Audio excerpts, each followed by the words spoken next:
Daily philosopher کے دیکھنے اور سننے والوں کو السلام علیکم۔ قصہ غور سے سنیے۔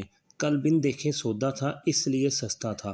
ہارون الرشید کے زمانے میں بہلول نامی ایک بزرگ گزرے ہیں۔ وہ مجذوب اور صاحب حال تھے۔ ہارون الرشید ان کا بڑا احترام کرتا تھا۔ ہارون الرشید کی بیوی زبیدہ خاتون بھی ایک نیک اور پارسا عورت تھیں۔ اس نے اپنے محل میں 1000 ایسی خادمائیں رکھی ہوئی تھیں جو قرآن کی حافظہ اور قاریہ تھیں۔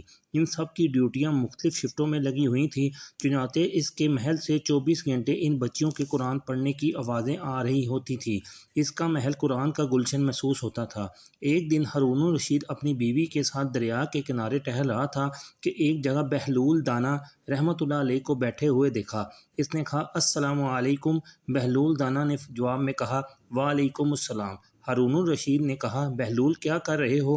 انہوں نے کہا کہ میں ریت کا گھر بنا رہا ہوں۔ پوچھا کس لیے بنا رہے ہو؟ بہلول نے جواب دیا جو آدمی اس کو خریدے گا میں اس کے لیے دعا کروں گا کہ اللہ رب العزت اس کے بدلے اس کو جنت میں گھر عطا فرما دے۔ بادشاہ نے پوچھا بہلول اس گھر کی قیمت کیا ہے؟ انہوں نے کہا 1 دینار۔ ہارون الرشید نے سمجھا یہ ایک دیوانے کی بڑھ ہے، لہذا وہ آگے چلا گیا۔ اس کے پیچھے زبیدہ خاتون آئیں۔ انہوں نے بہلول کو سلام کیا، پھر پوچھا بہلول کیا کر رہے ہو؟ انہوں نے کہا میں ریت کا گھر بنا رہا ہوں۔ اس نے پوچھا کس لیے بنا رہے ہو؟ بہلول رحمۃ اللہ علیہ نے کہا جو آدمی اس کو خریدے گا میں اس کے لیے دعا کروں گا کہ یا اللہ اس کے بدلے اس کو جنت میں گھر عطا فرما دے۔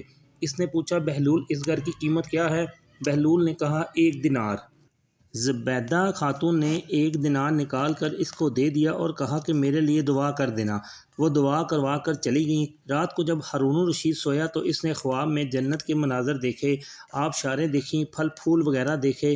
دیکھنے کے علاوہ بڑے بڑے اونچے اونچے خوبصورت محلات بھی دیکھے۔ ایک صورت یاقوت کے بنے ہوئے محل پر اس نے اس زبیدہ کا نام لکھا ہوا دیکھا۔ ہارون الرشید نے سوچا کہ میں دیکھوں تو صحیح کیونکہ یہ میری بیوی کا گھر ہے۔ وہ محل میں داخل ہونے کے لیے جیسے ہی دروازے پر پہنچا تو ایک دربان نے اسے روک لیا۔ ہارون الرشید کہنے لگا اس پر تو میری بیوی کا نام لکھا ہوا ہے، اس لیے مجھے اندر جانا ہے۔ اس نے کہا نہیں، یہاں کا دستور الگ ہے، جس کا نام ہوتا ہے اسی کو اندر جانے کی اجازت ہوتی ہے، کسی اور کو جانے کی اجازت نہیں ہوتی، لہذا آپ کو داخل ہونے کی اجازت نہیں۔ جب دربان نے ہارون الرشید کو پیچھے ہٹایا تو اس کی آنکھ کھل گئی۔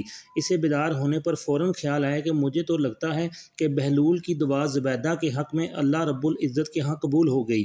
پھر اسے اپنے آپ پر افسوس ہوا کہ میں بھی اپنے لیے ایک گھر خرید لیتا تو کتنا اچھا ہوتا۔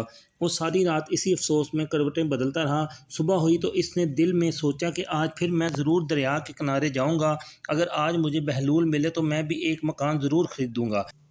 چنانچہ وہ شام کو پھر بیوی کو لے کر چل پڑا۔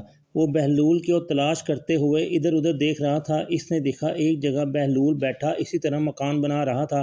اس نے کہا السلام علیکم۔ بہلول نے جواب میں کہا وعلیکم السلام۔ ہارون الرشید نے پوچھا کیا کر رہے ہو؟ بہلول نے کہا میں گھر بنا رہا ہوں۔ اس نے پوچھا کس لیے؟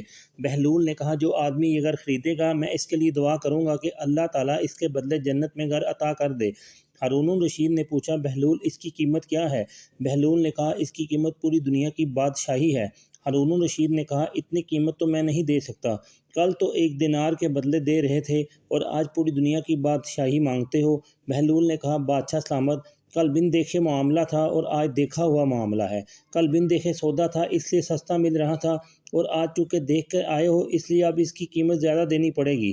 ہماری مثال ایسی ہی ہے کہ آج ہم نے اللہ تعالیٰ اور اس کے رسول پاک صلی اللہ علیہ وسلم کو بن دیکھے مانا ہے، اس لیے جنت بڑی سستی ہے، لیکن جب موت کے وقت آخرت کی نشانیاں دیکھ لیں گے تو اس کے بعد پھر اس کی قیمت ادا نہیں کر سکیں گے۔